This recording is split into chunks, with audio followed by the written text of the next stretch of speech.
안녕하세요. 저는 나은기획과 원장 김다리입니다. 자, 보이시나요? 맛있죠? 이거 펩땡 콜라인데 콧땡 콜라도 있고요. 저도 참 좋아합니다. 싫어하는 사람 누가 있겠나요? 맛있는데 건강을 위해서 안 먹죠.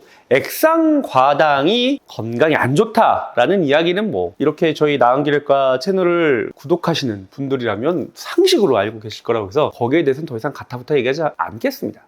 오늘은 이 액상과당 중에 제로 칼로리라고 하죠. 단맛은 나지만 칼로리가 0이라는 이 제로 음료의 진실을 말씀드리고자 합니다. 인공감미료라고 하죠. 아스파탐, 에리스리톨, 그다음에 이거는 되게 좋은 고가의 그 인공감미료죠. 말티톨, 이거 참 좋습니다. 그리고 스테비아, 이런 여러 가지 인공감미료가 있는데 이거는 설탕 대신 적은 용량으로 강력한 단맛을 만들어내기 때문에 일반적으로 설탕이 한 200배에서 많은 건 600배까지 달거든요. 그래서 조금만 넣어도 설탕의 맛이 나니까 적게 들어가니 칼로리가 기준치보다 낮아서 제로 칼로리라고 되는 겁니다. 이제 표기상, 즉 1회 섭취량의 5kcal 미만이면 제로 칼로리다, 무설탕이라고 표기할 수 있어요. 그래서 소량이 들어갔는데 기준보다 낮으면 정말로 0이 아니라 이건 없는 거나 마찬가지다라는 개념으로 제로 칼로리를 표기를 합니다. 그런데 2022년 3월 굉장히 큰 논문지죠. 네이처라는 에리스리톨의 혈액 검사 결과가 높았던 사람의 사망률이 높다라는 보고를 합니다. 이게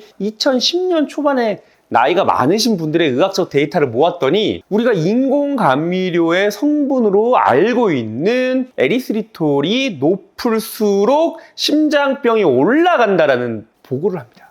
그래서 큰일 났네? 인공감미료 좋은 건 줄 알았는데 야, 먹으면 심장병 걸린다고 해가지고 그 당시 3월 달에 뉴스에서 나오고 막 난리가 났어요. 가지고 한창 시끄러웠는데 저는 그 논문을 자세히 봤지만 우리가 생각하는 인공감미료하고는 전혀 상관없는 논문입니다. 왜냐하면 일단은 인공감미료가 대중화가 된 게 2010년도 후반쯤, 중반쯤 되는데요. 10년밖에 안 됩니다. 그런데 그 데이터는 2000년도 초반에서 2010년 초반, 그러니까 대중적으로 이 인공감미료가 활성화되기 전에 데이터고요. 둘째는 고령의 환자분들, 기저질환이 있는 분들, 입원해서 치료를 받는 환자분들을 대상으로 한 연구라 건강한 성인하고 전혀 다른 결과가 나올 수 있고요. 마지막으로 가장 결정적인 게 뭐냐면 에리스리톨은 우리 몸에서 만들어내요.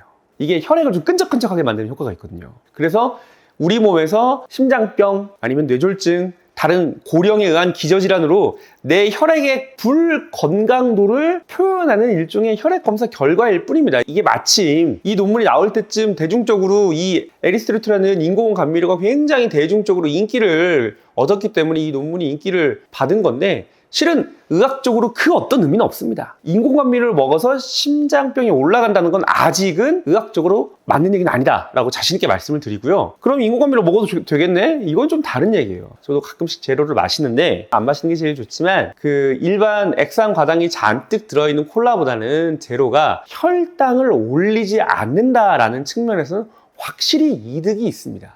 일반적인 액상과당의 콜라를 먹으면요, 식후 혈당이 건강한 성인도 한 150 이상까지도 올라갔는데 제로 칼로리의 그런 액상과당 음료수, 탄산음료 이런 거 먹으면 혈당이 안 올라가요. 8, 90%밖에 안 됩니다. 이거는 그 누구도 부정할 수 없는 과학적인 사실이에요.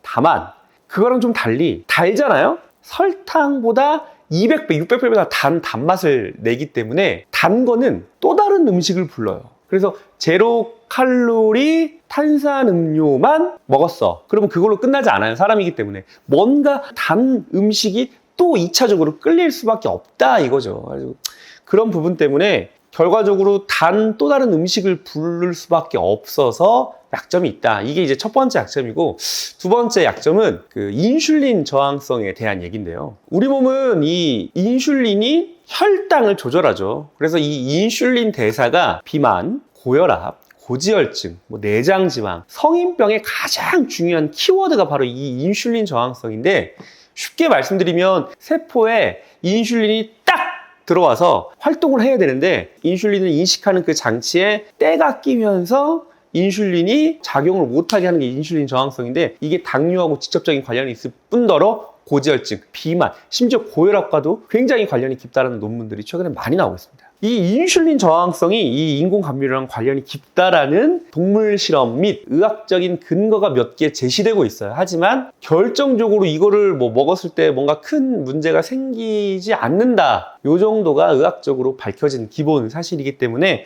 오늘 여러분께 이 탄산음료, 특히 제로 칼로리 음료에 대해서 한 줄 정리를 하자면 의학적으로 먹을 수 있다. 일반 콜라, 일반 사이다보다는 좀 좋은 부분이 있지만 단 음식을 부르기 때문에 그리고 인슐린 저항성을 올리기 때문에 너무 좋으니까 10개씩, 20개씩 드시면 안 된다. 이게 한 줄 정리입니다. 자, 이렇게 식이나 식사에 대한 얘기를 조금 더 대중적인 얘기를 앞으로 준비를 조금 해서 재미있고 그리고 생활 습관을 교정할 수 있는 알찬 정보로 다시 또 찾아오겠습니다. 저는 지금까지 나은기르과 원장 김단이었습니다.